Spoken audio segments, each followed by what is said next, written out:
RTI Live News. Ask for right.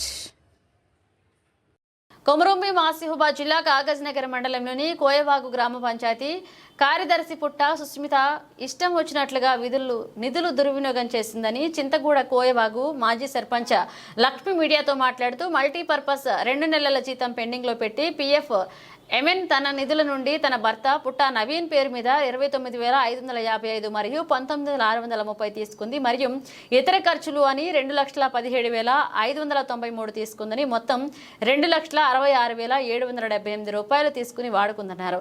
ఇక గ్రామంలో ఎవరికి తెలియకుండా గుట్టుచప్పుడు కాకుండా వాడుకుంది. ఇక మరియు మాజీ సర్పంచ్ 2 నెలల మార్చి ఏప్రిల్లో గ్రామ పంచాయతీ నిర్వాహకులకు ట్రాక్టర్ డీజిల్ ఖర్చులు ఇవ్వకుండా కార్యదర్శి సుస్మిత 1 మే నెలలో 2024లో 2,66,778 రూపాయలు దుర్వినియోగం చేసింది.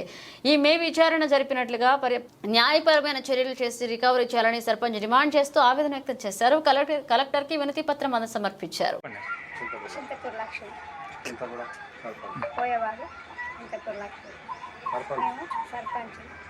మేము 2 నెలల కొంటి మేము పనులు చేసినాము.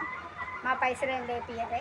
మేము కూడా 40 బుగ్గలు తెచ్చినాం, బోరింగ్ సామాన్ తెచ్చినాం, అన్నీ తెచ్చినాం. మా ఏం లేపియలేదు. ఆమె 3 నెలల తర్వాతనే వాళ్ళ భర్త పేరు మీద చెక్కులు లేపుతున్నది, పని చేసేది ఏం లేదు. ఆమె ఆయన ఎక్కువనే ఉంటుంది. ఇక్కడ వచ్చి చెక్కులు లేపింది మాకేం కూడా తెలియదు. మాకు ఏ విషయం ఇన్ఫర్మేషన్ అయితే ఇవ్వాలా కలెక్టర్ దగ్గర పోయి మేము అప్లికేషన్ పెట్టుకొని అందరూ పెట్టుకోవచ్చు. భర్త పేరు మల్లేష్ ఎవరి భర్త సెక్రటరీ నవీన్ పేరు మీద లేపినారు. అది లేపినట్టు చేసింది. ఆమె లేపినట్టు మీకు ఎట్లా తెలుసు? బ్యాంక్ స్టేట్మెంట్ తీసుకున్నారా? ఎప్పుడు ఇవ్వాలి,